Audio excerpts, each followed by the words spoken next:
Hello friends, మరి videos post చేయక 5 days అయితే అయింది. కొంచెం బిజీగా ఉండి వీడియోస్ అయితే తీయలేకపోయాను.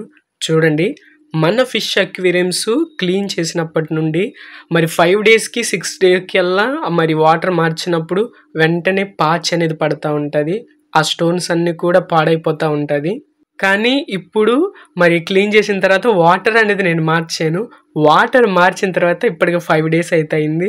మరి 5 డేస్లో కూడా చూడండి, ఎక్కడ స్టోన్స్కి కానీ అక్వేరియం కానీ ఎక్కడ పాచ్ అయితే కూడా పట్టలేదు. నాకు ఇప్పుడు అనిపిస్తూ ఉంది, ముందోడే వాటర్ కనుక చేంజ్ కానీ చేస్తుంటే ఇన్నిసార్లు అక్వేరియం అయితే కడిగే పని అయితే ఉండేది కాదు. కానీ ఏం చేస్తాం, ఇప్పుడైతే ఆలోచన వచ్చింది.